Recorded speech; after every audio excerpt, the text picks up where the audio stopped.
It's Tuesday, October 8th. Right now on 12 News at 10. I'm Bianca Bono in Ahwatukee, where a memorial gathering was held for a man killed in a hit-and-run crash. Tonight, we hear from his mother, who heard it happen in a voicemail. I could hear the car rev up and the impact. I'm Chase Golightly in Phoenix tonight. I'm speaking with the family of a Phoenix man who tragically died after a small transport bus crashed right into him. What they have to say about the ongoing investigation coming up.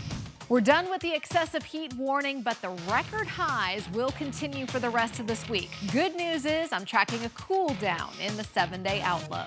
And we'll bring you the latest on Hurricane Milton as it barrels towards Florida, with folks in Tampa bracing for a potential direct hit.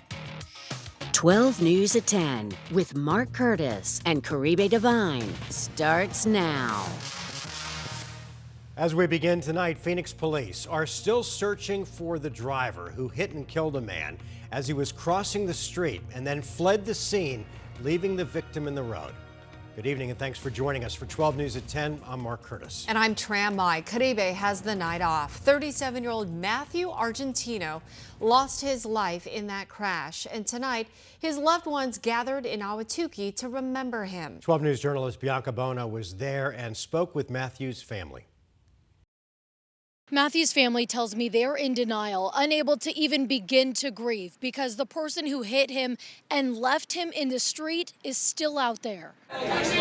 Inside Trattoria Arrivederci in Ahwatukee, a memorial gathering for a life senselessly taken away. We were really close. We had a special bond. Diane Argentino, alongside her partner Karen, is talking about her son Matthew, a funny, sarcastic 37-year-old with a love for history who worked as a massage therapist and esthetician, a person who cared for others and is now missed by so many. We're still really in the denial phase right now. We're stuck on that phase just because it was just such a shock how he passed. Around 8:40, the night of September 20th, Matthew was crossing the street near 27th Avenue and Bethany Home Road when a driver hit him. Instead of stopping to help, that driver fled, leaving Matthew behind, making his death even more horrific. His mom heard it happen in a voicemail. He actually had texted me 10 minutes before the accident, and his phone must have butt dialed me. And on the answering machine, I could hear the car rev up and the impact. So it's been really difficult. No closure or accountability, which is why police are asking the public to keep an eye out for the car involved. A gray, faded 2006 Infiniti M35 with loud exhaust and likely significant damage on the front end and headlights. He was just a good kid. He was a good kid. He didn't deserve this. This gathering of food, friends, and family helping Matthew's loved ones try to push forward, hoping to deliver a message to the person who took her son's life. Just come forward and take responsibility for what you did, because I don't know how they could sleep at night. Again, if you know anything about this devastating hit-and-run crash, contact Silent Witness. There is a reward for information in this case.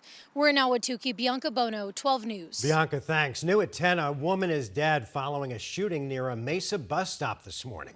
It happened near Center and McKellips. 52-year-old Michelle Flippin was pronounced dead at the scene.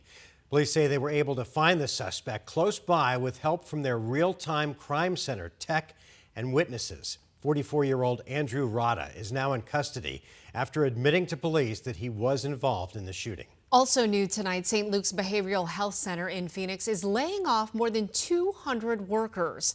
This comes after the state ordered the health center to suspend operations and stop providing care back in August. Hundreds of employees were furloughed shortly after that.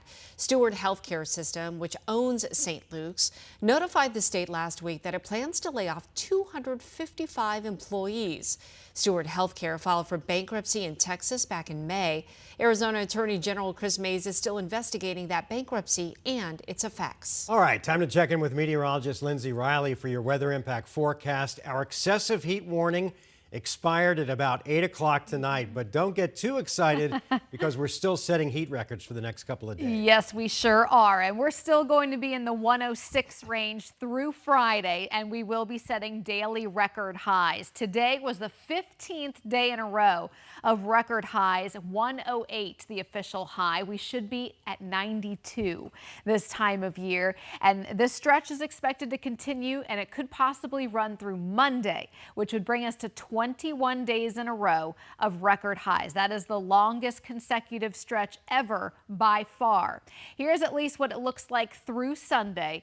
Daily highs ranging anywhere from 102 to 106, and each day we are setting a new record high. We typically reach our high for the day by the mid-afternoon. The high country, though, temps are starting to move in the right direction, and tomorrow up in Page, that's the only spot that we will be setting a record tomorrow, parts of the Navajo Nation. But temps are starting to fall below records around Flagstaff, Prescott, Show Low, and Payson. Signs of what's to come.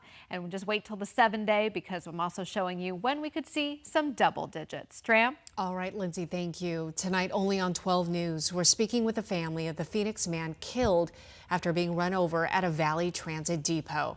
12 News journalist Chase Golightly sat down with the victim's children this afternoon to talk about how they're remembering their father. The crash happened yesterday morning at 79th Avenue and Van Buren Street, happening just beyond these gates, killing 59-year-old George Miletus. As soon as his kids found out, they immediately drove 12 hours straight to be here. He always did his best, no matter what. A dedicated father to his kids and grandchildren. He loved his grandkids. Rebecca Ziesmer and her brother, Athanasios Miletus, say their dad, George Miletus, did everything he could for his family. His main goal was to make sure that we didn't worry. Even if that meant working long hours to provide for them. And he always worked all the time. Hard worker. He was the workhorse. But those long work days didn't stop him from wanting to spend as much time with them as he could. Anytime he was home, he made the best of it. He made us laugh. He would cook for us, if we wanted. He'd play with us, whatever we wanted to do. We felt loved and taken care of. Having children of their own, both understand why. Now that I got a little bit older, the biggest thing that I can say to him is I get it.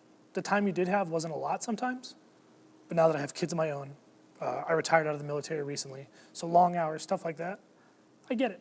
A message both wish they could tell their dad, but have now lost that opportunity. On Monday morning, George was at this Phoenix bus depot where his kids say he worked as a safety trainer, when all of a sudden this transport bus crashed right into him, ending his life. I was shocked. It's not news that you expect to hear randomly on a phone. His family's still waiting to learn what exactly happened. I'm going to let the authorities finish their investigation so they can get to the bottom of it. Being there for each other, like their father was for them. Me, my sister, and my two little sisters, we got a lot going on, and the only thing I cared about right now was making sure that they were okay. We made this drive together, and we're going to do it together. Police said there were 2 people inside that transport bus that crashed into Miletus. They were both taken to the hospital. At this time, police said there have been no arrests as they continue the investigation. We're in Phoenix. Chase Golightly, 12 News.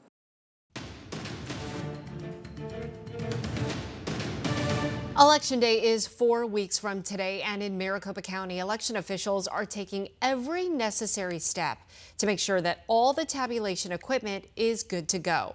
The county ran through the motions with more than 2,500 test ballots brought by the Secretary of State's office. Representatives from both the county's Republican and Democratic parties were on hand for the test. That testing process really started weeks ago, though, and has included stress testing new printers following struggles in the 2022 midterms.